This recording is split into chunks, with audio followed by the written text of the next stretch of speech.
Have you ever heard of a place so feared, so wrapped in shadow and whispers, that no one dares to even breathe its name after the sun goes down?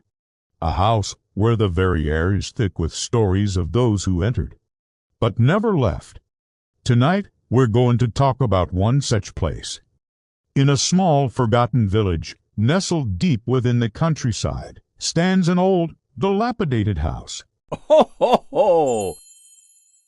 The wood is rotting, the windows are shattered like broken teeth, and a silence hangs over it that feels heavier than stone. The locals have a name for it, the House of Spirits, for generations.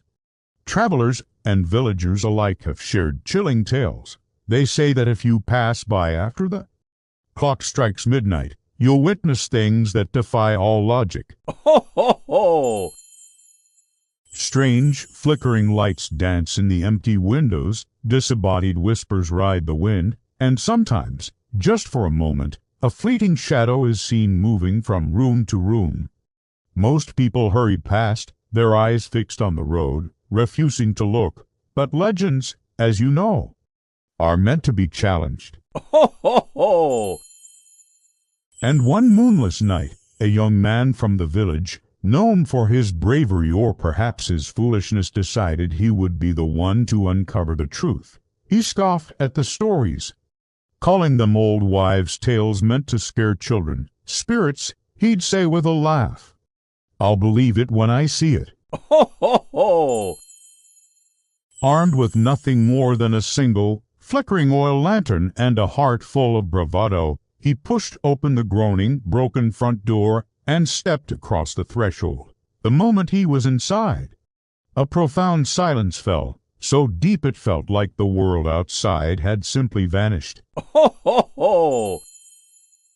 Dust motes danced like tiny fairies in the weak beam of his lantern, illuminating peeling wallpaper and furniture draped in white sheets, like silent, waiting ghosts. For a while nothing happened. The young man chuckled to himself, feeling a surge of victory. See, he whispered to the darkness. Nothing but dust and decay. Ho, ho, ho! But his relief was short-lived. That's when he heard it. A soft, deliberate sound from behind him. The scuff of a shoe on the wooden floor. Asterisk thump, thump, thump. Asterisk the footsteps of someone following him. He spun around holding his lantern high, its light cutting a frantic arc through the darkness. There was no one there. The hallway behind him was as empty and still as a tomb. Ho, ho, ho! His heart began to pound against his ribs, a frantic drum in the oppressive silence. He tried to rationalize it, a rat, the wind, the old house settling. But he knew deep down that it was none of those things. Just as he was trying to calm his racing pulse, a deafening crash echoed through the house. Ho, ho, ho! Asterisk slam. Asterisk every door on the ground floor slammed shut at once, the sound so violent it shook the very floorboards beneath his feet. He jumped, a cry escaping his lips. Then the windows began to rattle, not from a gentle breeze, but as if invisible fists were pounding on the glass from the inside, desperate to get in, or perhaps to keep him from getting out. Panic began to set in, cold and sharp. Ho, ho, ho!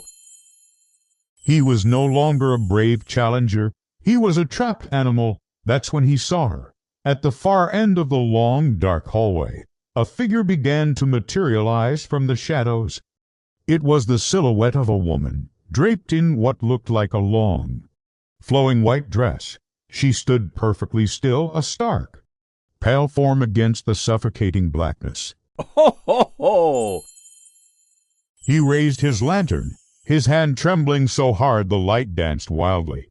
He tried to see her face, to make out her features, but as the light washed over her, he was met with a horrifying emptiness, where her face should have been. There was nothing, just a smooth, featureless void, a blank canvas of pure terror. Ho, ho, ho! She didn't move, she didn't speak, but he felt her gaze on him, an intense, soul-piercing stare that came from a place beyond sight. Pure, primal fear took over. He turned and ran. Fumbling for the nearest doorknob, he threw the door open and burst through, expecting to find another room or a way out. Ho, ho, ho! But instead, he found himself standing right back in the same spot where he had first seen her, facing the long, empty hallway. His mind reeled in confusion. He tried another door, and then another, his breath coming in ragged gasps. Each time, the result was the same. He was trapped in a nightmarish loop, a maze with no exit, always returning to the same horrifying starting point. Ho, ho, ho! His lantern, his only source of light and comfort, began to sputter. The flame shrank, flickering erratically, casting long, dancing shadows that twisted into monstrous shapes on the walls. The darkness was closing in, thick and alive. As the flame finally died, plunging him into absolute blackness, a voice whispered, so close to his ear that he could feel the cold breath on his skin. Ho, ho, ho! It was a soft, sibilant sound, a chilling secret shared from beyond the grave. You are not alone here. That was the last anyone ever saw or heard of the young man. Search parties were organized, and the villagers scoured the woods and the area around the house, but he had vanished without a trace. It was as if the house itself had swallowed him whole. Ho, ho, ho! Since that night, no one has ever dared to set foot inside the House of Spirits again. The legend is no longer just a story, it's a warning, but the question still hangs in the air. A chilling echo in the quiet village. Was the young man a victim of his own terrified mind, lost in a house of illusions? Ho, ho, ho! Or do the tormented spirits of the past truly dwell within those rotting walls, forever waiting for their next visitor? What do you think? Let me know in the comments below. Thank you so much for joining me on this chilling journey. If you enjoyed this story, don't forget to hit that like button and subscribe for more tales from the shadows. Ho, ho, ho! Stay safe, and always be wary of the places that time has forgotten. Ho, ho, ho!